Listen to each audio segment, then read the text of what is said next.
Hello, ladies and gentlemen. Welcome to my Week 9 Top 25 review. I'm going to kind of try and speed through this one just because I want to pump out a video today, although it is pretty late and I am tired, so I'm just going to try and get through this. Like and subscribe, it helps, a comment always helps. Let's get straight into this. So first game of the week, we got FSU at Wake Forest. The only way I could have seen this possibly being a close game is if Florida State played like garbage. Even if Wake Forest played their bestest, I did not see them winning this game. And it was a pretty close prediction. I missed Florida State's score by 6, missed Wake's by 5. So, whatever. It's hard to predict some of these games right now that are against bad teams because sometimes they like to get really close or they just end up beating them. Multiple examples ahead. But FSU pulls forward. They look really, really good right now. It is truly something seeing this team ranked. I think I said it in a previous video. When I got into college football, I never saw like the big days of FSU football. I didn't know this team was anything special. I really didn't. I just liked their uniforms. And then once I, started watching videos, I was like, dude, this team was for real. And then all of a sudden they were for real again. So it's kind of cool, honestly. Number 6, Oklahoma at Kansas. We already know what happened in this one. I made a video on it. This was my prediction, 42-34. I thought it would be close, but to be honest, I didn't think with the backup quarterback for Kansas that they were going to be able to get it done because the backup quarterback has looked pretty bad in a lot of situations. And ultimately, he looked pretty bad in this game. He had a big rushing touchdown, I believe, but he also threw 2 bad picks. But Kansas still managed to pull out the victory. And, just a very, very solid victory for them. I'm very surprised they're only ranked at, number 22. I feel like for a 2-loss team compared to some of the other teams that are ranked up there, and with the highly regarded Oklahoma team that they beat, they should be up higher, honestly. I think they should. Indiana at Penn State. What an embarrassment this was for Penn State. This game was 24-24, and it took all game for Penn State to finally pull away. This is my prediction. So wrong. Indiana almost did the unbelievable, but with the help of a safety, the game was put away by Penn State. If I'm a Penn State fan, I'm extremely worried about my team right now. I'm extremely worried. I thought this would be like a big-time bounce-back game for Penn State. Wrong. They just got worse, apparently. If they played like this against Ohio State, they surely would have lost. But a little thing I did kind of put together from this, Ohio State to open up the year played Indiana 23-3. Indiana goes at Penn State, plays 24-33. And Ohio State and Penn State played in a really tight defensive matchup. But who kicked the shit out of Indiana? Michigan. So, maybe Michigan's a lot better than we think they are. Going off of how Indiana performed against these two teams, maybe they're not too bad. And, Indiana also performed pretty well against Louisville. Maybe they're not that bad of a team, honestly. Now, I know they went into 4 overtimes with, Akron or something. So, it's hard to say I don't know what the analogy would be. It's hard to say that Indiana's good. But this was nonetheless an embarrassment. Penn State's got to figure something out. I'd say offensively, because, letting Indiana score 24 is letting them score 24. But if your score is 60 or something and they put up 24, it's more reasonable. But 33, no. Penn State, if anything, is about their defense, not their offense. Letting them score 24 means the offense has got to be the other component when the defense falls. But you know what? They're being unbelievably embarrassing right now, and it's pissing me off because I was really interested and I respected this team a lot going into this year, and they are just not doing it right now. Georgia versus Florida. This one went about how I expected it to. Big-time rivalry matchup. The SEC is really overrated. My prediction was pretty on point, honestly. Just off by a little bit on Florida's score. But, dude, Georgia is actually starting to look like a pretty good team. They're really starting to kick the shit out of these teams. They look really good on the offense, man. They have so many explosive plays they look really good on the offense. So I actually am kind of excited to see what happens to Georgia. Could they potentially do 3 in a row? Could they? It's starting to look more and more likely as the season goes on, especially with the lightness of Georgia's schedule. They've got no competition. I mean, this was one of the only games I saw potentially being competition. I mean, they get Ole Miss, but at Georgia, and then they're on the road at Tennessee, but Tennessee just doesn't look that good right now. I mean, look at how Tennessee played Kentucky and how Georgia played Kentucky, and you tell me. I think Georgia's a really good team right now. I was hating on them. I've been back and forth on this team, but I think they're starting to look a lot better. BYU at Texas. I said this one would be close because of the fact that Quinn Ewers was out and that, BYU has gotten blown out and embarrassed. So they're just going to start playing for upset, and this would be a perfect game to do so. Wrong. Texas's defense was so much better. 35 is still, I'd say, pretty low, but it is BYU. It's not like Northern Illinois or something like that, or like Eastern Michigan. Like it's a Power 5 school. It's a respectable team. So 35 makes sense, but yeah, this did not go how I expected it to be honest. Oregon at Utah. Speaking of games that didn't go how I expected them to, I said Utah would win this. And to be honest, like looking back, what was I thinking? Did I really think Utah was going to be able to shut down Bucky Irving on the ground and potentially win this game against Oregon's defense? I mean, come on. I literally was hating on this team and put them all the way down at number 20 in one of my ranking videos because their offense is so horrendous.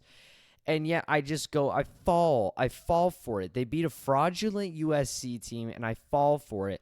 I predict that Utah's going to pull off the upset. And what does Oregon do? They shove it in my face. They shove it all in my face and say, you were wrong. Last time I favored Oregon, they threw the game away and lost to Washington.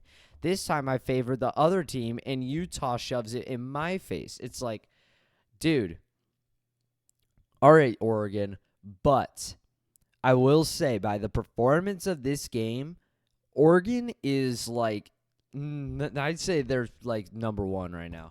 There's still a couple undefeated teams left, one of which being a team that happened to beat Oregon. So I can't quite put them at number 1, but they definitely look like the number 1 team in the nation. Let's be real.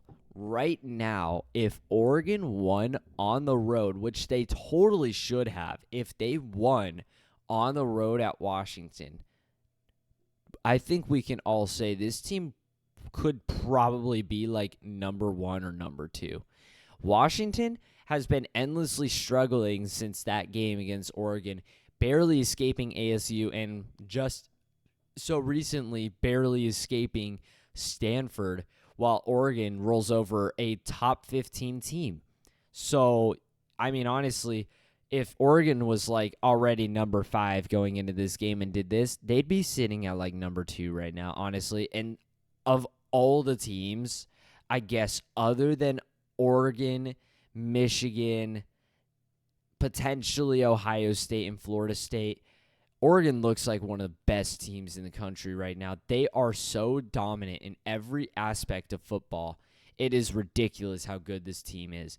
I just wish their coach wouldn't have been so stupid aggressive in that Washington game, because this could be an undefeated Ducks team. And honestly, with Washington winning that game, actually just doesn't look like the right decision. At the time, it looks like we didn't want Oregon to upset because Washington was the higher praised team with Michael Penix being number 1 for Heisman. And now it's just like, well, the script is flipped. And Washington could very well obtain 2 losses.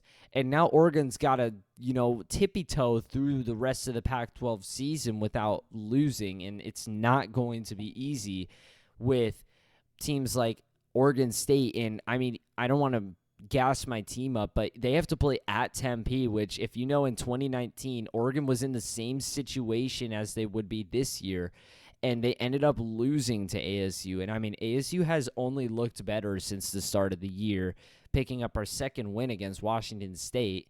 I mean, Oregon, with that loss, it's like they've lost. They have to be so perfect, and every team is going to deliver a stronger blow now. So this game, or the Washington-Oregon game, really sucks. Sorry, it kind of just like trailed right there, but yeah.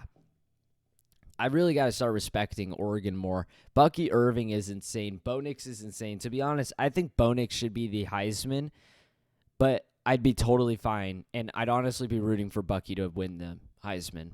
I think he is that good. Bucky is so crucial to this Oregon offense, you don't even know.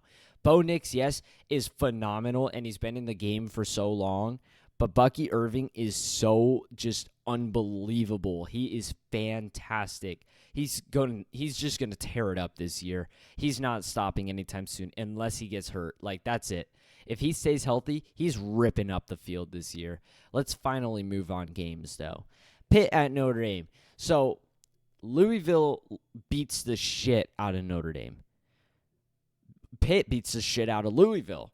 What does Notre Dame do? They this is my prediction. I said it would be a hammering. It was an absolute slaughter. I mean, this is ridiculous. This Pitt team beat Louisville, who kicked the shit out of Notre Dame.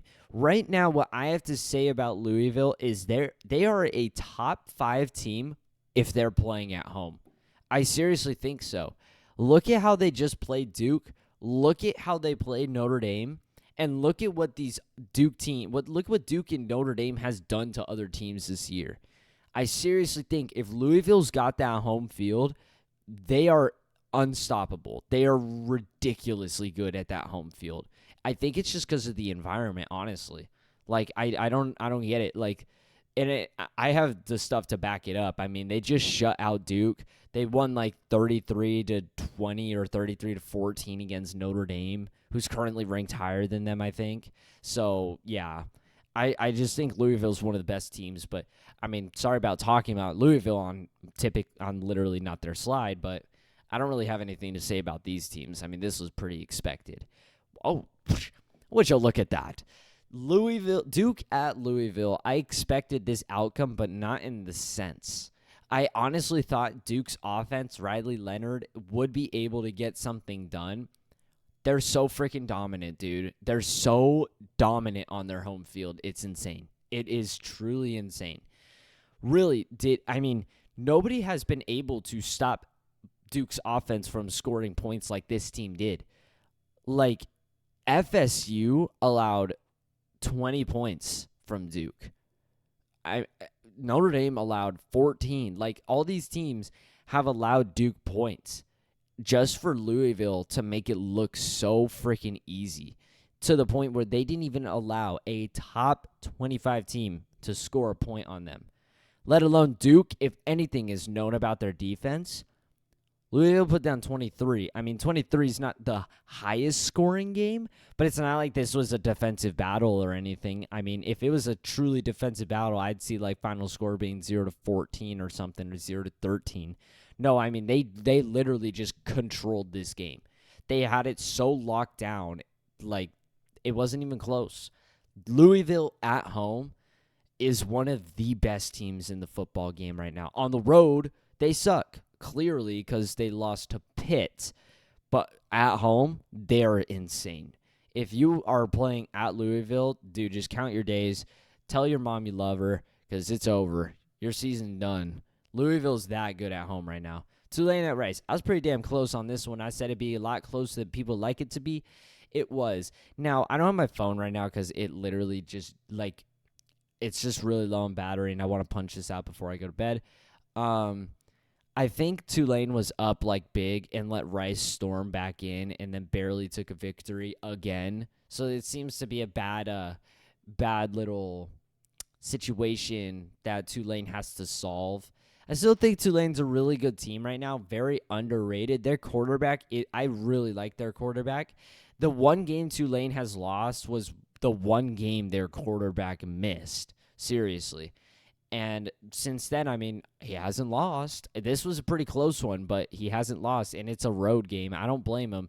After all, I mean, Rice beat Houston, who took Texas to the last second of the game, really. So, You never know, man. Maybe Rice is better than we think. They've also got like that West Virginia transfer or something at quarterback or whatever. USC at Cal, quite possibly the worst game on this list. I said it'd be a shootout. I said Cal could potentially do stuff, but I just didn't have faith. They were so close to doing it. Why do you go for 2? Why? I just don't get it. What is up with the Pac-12 coaching, guys? Really? I mean, we're going to get to the Oregon State U of A game later. Oregon versus Washington, I mean, that game says enough. And now we've got this, where Cal's going for a 2-point conversion to win the game. Take it to overtime. You're not even supposed to be in this position against USC. Don't try to do that shit, because guess what? They didn't get it and they lost. Why would they do that? Why? You take the point, you take it into overtime. I mean, let's not forget, Cal. You guys were up like 43-29. Like, just win the game, dude. Go to overtime. You're clearly the better team. You just let USC make a fairy tale comeback, and then you're getting ready to tie the game back up. That Cal Stadium was full of momentum, and in that singular play, you lost it. It's not like by making the 2-point conversion, you're carrying momentum or something. You get the 2-point conversion, the game's over. What? It doesn't make sense. You take it into overtime, and you've got such a crazy environment, and your team's pumped. USC's shaking in their boots. You're going to win in that overtime. USC's not as good as Cal, clearly, but they made the stupid decision, and they lost. USC could have lost this. To be honest, USC could have lost this. They might have gone on one of the biggest losing streaks in the league. They got killed by Notre Dame, lost to Utah. If they lose this, they definitely lose their last 3 games of the year. They got Washington, Oregon, and UCLA after this.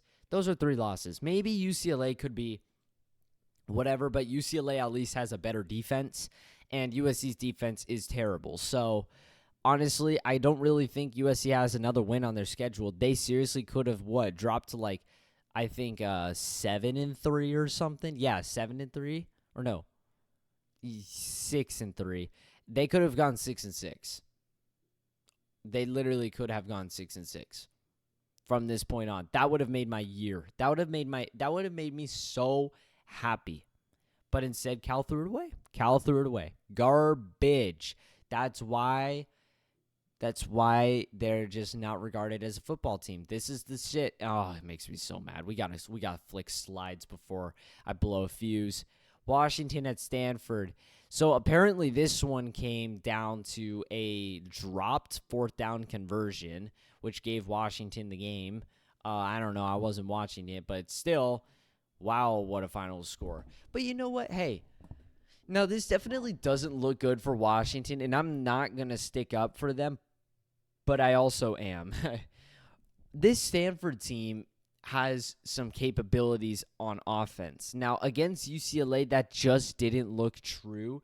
But, I mean, dude, there's been plenty of situations in this year where teams have just gotten blown out. I mean, Stanford got blew out by USC, who has just looked shitty.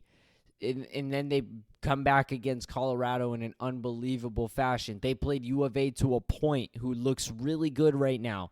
So this Stanford team, I feel like they're really inconsistent, and they have up and down games and whatnot, and they just happen to hit Washington on and up. Really. I mean, are they really playing for season? Are they really playing to end seasons if you're already going up against a 2-loss UCLA team? Or are you playing to end seasons going up against an undefeated number 1 team in your conference? I think there's a lot more emotion, especially being at Stanford. Last time these teams are going to play, and Washington's supposed to be really good. I mean, I can see why Stanford played better. So I don't blame Washington for having this one so close. But being named number 5 in the country, you've got to beat the crap out of Stanford. You've just got to. Really, like, Washington struggled at home with ASU, which ASU's defense looks like probably one of the best in the Pac-12 right now. So it's understandable, at least from my eyes. Probably not from a lot of other people's. Could just be my bias, but that's just what I think. But Washington really needs to prove us that they're capable. They really do, because they keep playing close games against bottom teams in the Pac-12. I'm really freaking scared right now, guys, because the way Washington's playing and them beating Oregon, I think the Pac-12 cannibalism is just going into effect. USC 2-loss, UCLA 2-loss, Utah 2-loss, Oregon State 2-loss. We've got one one-loss team left and one undefeated team left. Oh my goodness, it's happening again. Washington needs to start playing perfect, man. They need to start playing perfect, and they need to go into the Pac-12 championship against Oregon, who maintains one loss, dude. They've just gotta. I'm pretty sure Oregon can win out the rest of their year, but Washington, they've got a tough schedule, man. And if they keep playing like crap, they're just not going to be able to hold on. Or Washington, I mean, if they lose a game and Oregon doesn't, it's 2 one-loss teams. They're making it neither way. I just want to see a team in the college football playoff at the end of the year. That's all. And Washington's really making it tough. Air Force at Colorado State. This was looking like a pretty tough, tight game and a snow game. Apparently, Colorado State fans got penalized for throwing snowballs on field, or Air Force, I don't remember. I said to be closer than we like, rivalry and whatnot, but Air Force ended up taking off in the snow game. They're just better than Colorado State. They've actually got a pretty sick defense, honestly, and their offense is just pretty explosive. This Air Force team is hella underrated, dude. I think they really could show up a Power 5 team. Tennessee at Kentucky. I called for the Kentucky upset again, and they just couldn't pull it off. Probably because Kentucky's not that good of a team, but to be honest, I thought it would just be the crowd that would give them the win. I'd say this is a pretty good win for Tennessee. They're hanging in there, but yeah, they're just not that good of a team. They could probably finish off like a 3-loss team or something, but yeah, Tennessee is definitely depreciated from last year.